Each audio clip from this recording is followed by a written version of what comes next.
There is very much a civilizational crisis across the entirety of the Western world. Our nations are buried under so much debt that it would previously have been unimaginable. Unfunded liabilities that are bankrupting nations as the boomers retire en masse. From Australia to Austria, people are not even having enough children to replace themselves. In the current year, we can't even agree on what men and women are anymore. And most ominously, in much of the West today, not only is there massive and growing inequality, it now looks as though we cannot even agree on how to govern ourselves anymore.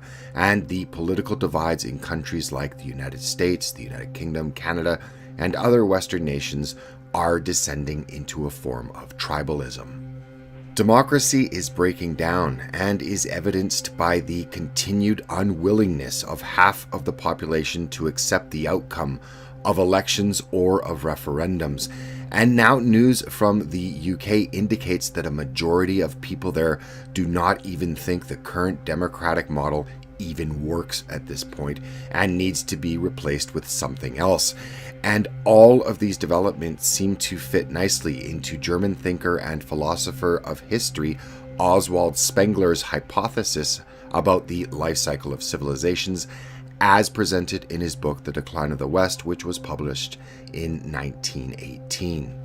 And the most significant takeaway from it, and that's being mirrored in the current events of the West today, is that we may now be approaching the new age of a modern Caesar.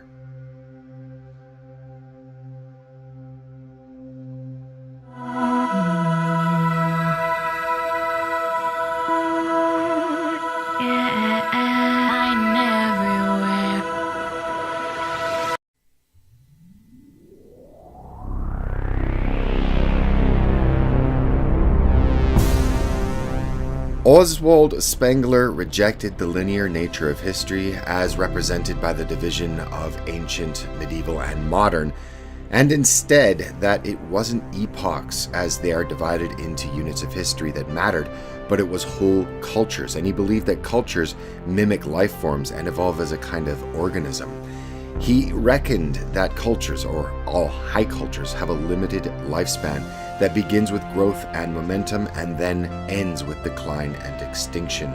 He recognized 8 or 9 high cultures, those being Babylonian, Egyptic, Classical Greco-Roman, Sinic, Indic, Mesoamerican, Arabian, and Western or European. According to Spengler, the Western world is ending and that we are now living in the last season of the civilizational cycle, or the winter of our culture, and it is the insights of his work as well as the indications that are now all around us that the Western world is indeed showing all of the signs of decline of previous high civilizations that have come before it.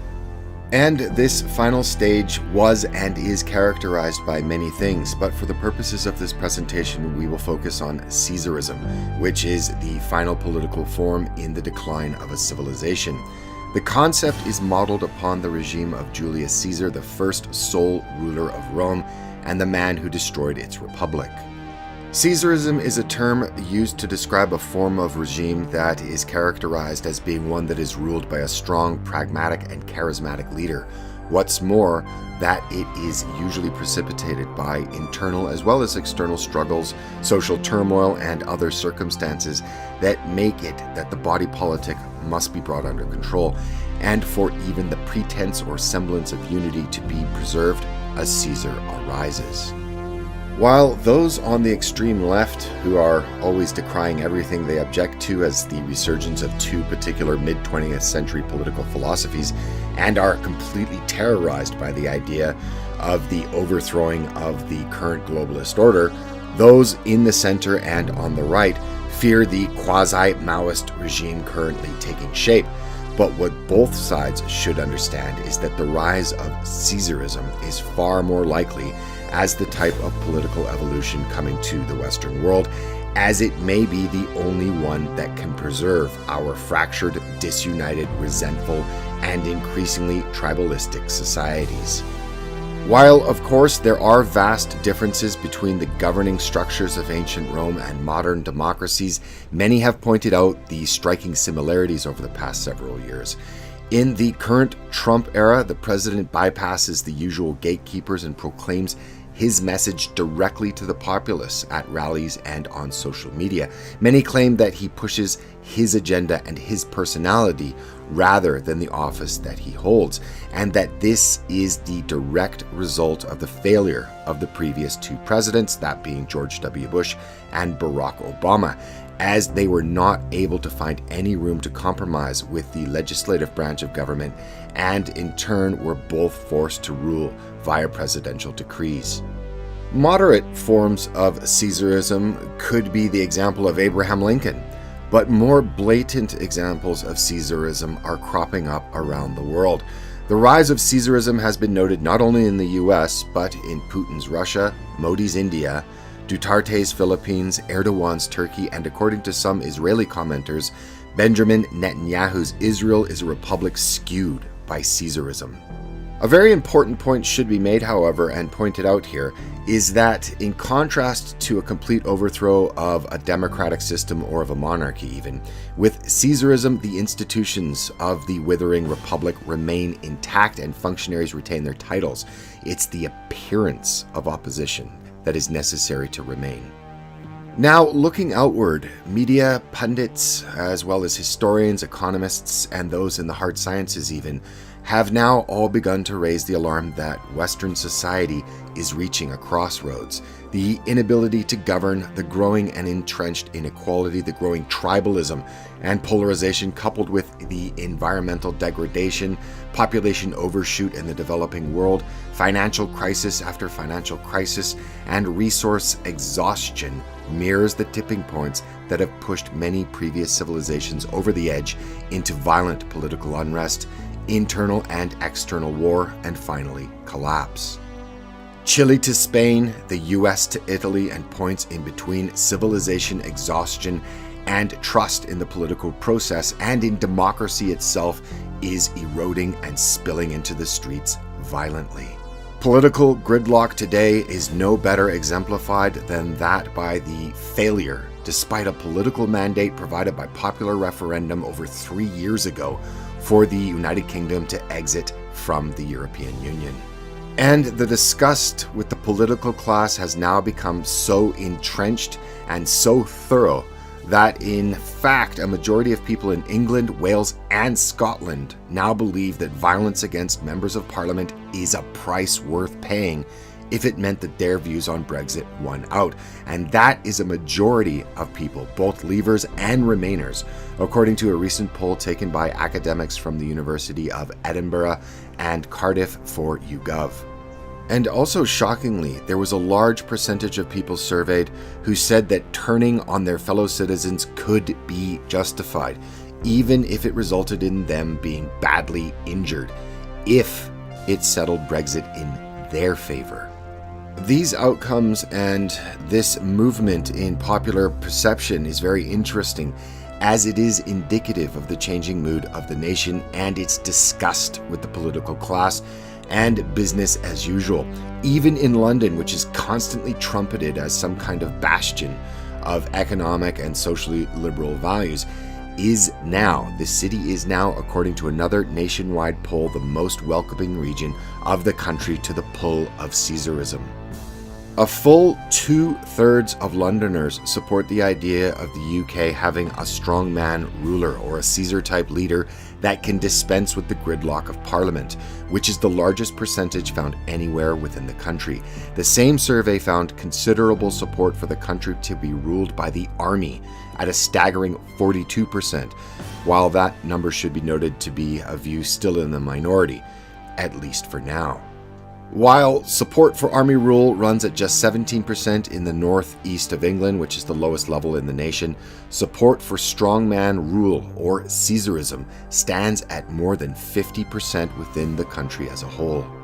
The rejection of liberalism and its social values by much of London's populace is, according to the authors of the poll, reflective of its younger and ethnically diverse population, and they state that the under 35s across the country as a whole, they are described as being considerably more authoritarian than older generations. What this means is that political change is in the air, and it seems no matter the amount of manipulation done by the media, the gross amounts of censorship by big tech, or the condemnation from academia or by government can change the shifting and hardening mood of the people in London, the UK, and indeed around the entirety of the Western world. Ruth Fox, who is the director of the Hansard Society that carried out the poll, said skepticism about politics, a feeling that the system was rigged, and a willingness to consider radical solutions was a potentially dangerous combination. She also said that the public feels strongly that the system of governing favors the rich and powerful, and that political parties don't care about the average person, and that people are not confident that politicians act in the public interest. At this point, it cannot be denied that the same rejection of the current globalist-driven order is being felt around the world, as the so-called democratic political systems seem to be completely divorced from the same populaces that they mean to govern. The system now is showing all of the signs of decay. Political corruption, institutions that are unnecessarily complex, ever-rising tax burdens, debased monetary systems, resource depletion, social degeneracy, and migratory pressures from the outside of the borders are increasing. And all of this is happening at the very same time internally. People are dividing themselves politically into increasingly tribal groups that cannot agree on virtually anything. Thus, it is of note to contemplate Spengler's contempt and judgment of democracy, money, and the media a century ago, as it mirrors much of the population today that no longer have any faith in the institutions of the state and no longer support the broken, money-driven, pseudo-democratic system of government that we are currently living under. Democracy has become a weapon of moneyed interests. It uses the media to create the illusion that there is consent from the governed. The press today is an army with carefully organized weapons, the journalists its officers, the readers its soldiers. The reader neither knows nor is supposed to know the purposes for which he is used and the role he is to play. The notion of democracy is often no different than living under a plutocracy or a government by wealthy elites. Whatever comes of the 2020s, there are very few signs that there are any brakes on this train, and that the polarization will only increase, as will the tribalization, and all of the other social and economic signs of decay will further entrench themselves. And maybe Spengler was right. Maybe civilizations are an evolving organism that have their date due stamped on them from the very beginning. And now we can look forward to either an ever steeper decline, or, as it seems across much of the Western world, and the wider world in fact, people are looking for ever more extreme political solutions, and that solution may take the form of regionalization and CAESARISM. Only time will tell. Thanks very much for watching. If you liked this video, please consider subscribing as well as liking and sharing the video. Also, if you have the ability, please consider supporting Black Pigeon Speaks. The channel has been totally demonetized by YouTube, as have many others. And the information on how to support BPS is in the description. And in doing so, you get perks as well as join a community of like-minded people. We have regular meetups and social interaction. That said, thank you to you all, and I will see you again soon. Bye-bye.